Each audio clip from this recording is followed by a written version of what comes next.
ಹಾಸನ ದುರಂತ ಸಂತ್ರಸ್ತರ ಮನೆಗೆ HDD ಭೇಟಿಯನ್ನು ಕೊಟ್ಟಿರೋದು. ಗಣೇಶ ಮೆರವಣಿಗೆಯಲ್ಲಿ ಮೃತಪಟ್ಟ ಪ್ರತಿಯೊಬ್ಬರ ಮನೆಗೂ ತೆರಳಿ ಮಾಜಿ PM ಸಾಂತ್ವನ ಹೇಳಿದ್ದಾರೆ. ದಳದಿಂದ ತಲಾ 1 ಲಕ್ಷ ಪರಿಹಾರವನ್ನು ಕೂಡ ಇದೇ ಸಂದರ್ಭದಲ್ಲಿ ಘೋಷಣೆ ಮಾಡಿದ್ದಾರೆ. ಹೊಸಳ್ಳಿಯಲ್ಲಿ ಗಣೇಶೋತ್ಸವ ವಿಸರ್ಜನಾ ಮೆರವಣಿಗೆ ವೇಳೆ ಸಂಭವಿಸಿದ ಭೀಕರ ಅಪಘಾತದ ಸ್ಥಳಕ್ಕೆ ಮಾಜಿ ಪ್ರಧಾನಿ HD ದೇವೇಗೌಡ ಅವರು ಭೇಟಿ ನೀಡಿ ಪರಿಶೀಲನೆ ನಡೆಸಿದರು. ಬಳಿಕ ವೀಲ್ಚೇರ್ನಲ್ಲಿ ಆಸ್ಪತ್ರೆಗೆ ಭೇಟಿ ನೀಡಿ ಗಾಯಾಳುಗಳು ಮತ್ತು ಅವರ ಸಂಬಂಧಿಕರನ್ನು ಮಾತನಾಡಿಸಿದ್ದಾರೆ. ಯೋಗಕ್ಷೇಮವನ್ನು ವಿಚಾರಿಸಿದ್ದಾರೆ. ಇದೇ ವೇಳೆ ಪಕ್ಷದ ವತಿಯಿಂದ ಮೃತ ಕುಟುಂಬಸ್ಥರಿಗೆ ತಲಾ 1 ಲಕ್ಷ ರೂಪಾಯಿ ಪರಿಹಾರವನ್ನು ಘೋಷಣೆ ಮಾಡಿದ್ದಾರೆ. ಜೊತೆಗೆ ಮೃತ ಕುಟುಂಬದವರೊಂದರ ಜೊತೆಗೆ ಮಾತಾಡಿ ಮಕ್ಕಳ ವಿದ್ಯಾಭ್ಯಾಸದ ಜವಾಬ್ದಾರಿಯನ್ನು ಹೊರೋದಾಗಿ ಭರವಸೆಯನ್ನು ನೀಡಿದ್ದಾರೆ.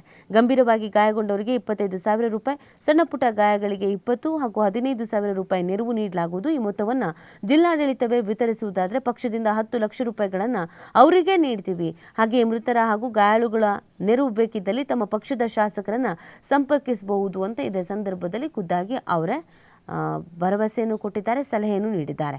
ಅನಾಹುತದಲ್ಲಿ ಕೆಲವರು ಮಕ್ಕಳನ್ನು ಕಳ್ಕೊಂಡಿದ್ದಾರೆ, ಕೆಲವರು ತಂದೆಯನ್ನು ಕಳ್ಕೊಂಡಿದ್ದಾರೆ. ಇದರಲ್ಲಿ ಕೆಲವರು ಸಾಕಷ್ಟು ಬಡತನದಲ್ಲಿದ್ದಾರೆ. ಹಾಗಾಗಿ ರಾಜ್ಯ ಕೇಂದ್ರ ಸರ್ಕಾರದಿಂದ ಸಿಗುವ ಪರಿಹಾರದ ಹಣವನ್ನು ದುಂದುವೆಚ್ಚ ಮಾಡದೆ ಜಾಗೃತಿಯಿಂದ ಬಳಸಿಕೊಳ್ಬೇಕು ಅಂತ ಮೃತರ ಕುಟುಂಬಸ್ಥರಿಗೆ ಕಿವಿ ಮಾತನ್ನು ಹೇಳಿದ್ದಾರೆ.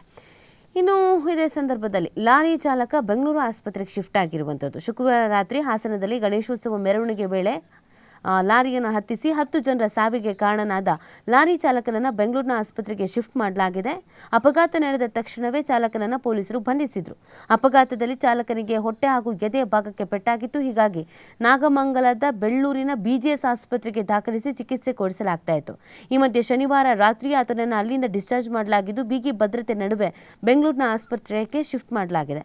ಈ ಮಧ್ಯೆ ಸೋಮವಾರ ಆತನನ್ನು ನ್ಯಾಯಾಧೀಶರ ಮುಂದೆ ಹಾಜರುಪಡಿಸುವ ಸಾಧ್ಯತೆಯೂ ಇದೆ ಎನ್ನಲಾಗಿದೆ. ಇದೇ ವೇಳೆ ಅಪಘಾತದ ವೇಳೆ ಚಾಲಕ ಮದ್ಯಪಾನ ಮಾಡಿ ಟ್ರಕ್ ಚಾಲಿಸಿದ್ದೇನೆ ಎಂಬುದಕ್ಕೆ ರಕ್ತ ಮಾದರಿ ಸಂಗ್ರಹ ಮಾಡಿ ಪರೀಕ್ಷೆಗೆ ಕಳಿಸಲಾಗಿತ್ತು. ರಕ್ತ ಪರೀಕ್ಷೆಯಲ್ಲಿ ವರದಿ ಕೂಡ ಸೋಮವಾರ ಬರುವ ಸಾಧ್ಯತೆ ಇದೆ. ಇವತ್ತು ರಿಪೋರ್ಟ್ ಬರುತ್ತಂತೆ. ಅಂದರೆ ಇವನು ಡ್ರಿಂಕ್ಸ್ ಮಾಡಿ ಡ್ರೈವಿಂಗ್ ಅನ್ನು ಮಾಡಿದ ಅಥವಾ ಹೇಗೆ ಏನು ಗೆತ್ತ ಅಂತ ಎಲ್ರಿಗೂ ಅದೊಂದು ಅನುಮಾನ ಇತ್ತು. ಇಲ್ಲ ಆಯ್ತಾ ಮದ್ಯಪಾನ ಮಾಡಿದ ಅಂತ ಕಾಣುತ್ತೆ, ಅದಕ್ಕೇನೆ ಈ ಥರದೊಂದು ದೊಡ್ಡ ಅಪಘಾತ ಸಂಭವಿಸಿತ್ತು ಅಂತ. ಬಟ್ ರಿಪೋರ್ಟ್ ಬರ್ದೇನೆ, ಮೆಡಿಕಲ್ ಟೆಸ್ಟ್ ರಿಪೋರ್ಟ್ ಬರ್ದೇನೆ ಯಾವುದನ್ನು ಸುಮ್ಮನೆ ಹೇಳಲಿಕ್ಕೆ ಸಾಧ್ಯ ಆಗೋದಿಲ್ಲ. ಹಾಗಾಗಿ ಪೊಲೀಸರು ಕೂಡ ಕಾಯ್ತಾ ಇದ್ರು. ಇವತ್ತು ಆ ರಿಪೋರ್ಟಿನ ಕೈ ಸೇರಿತಂತೆ.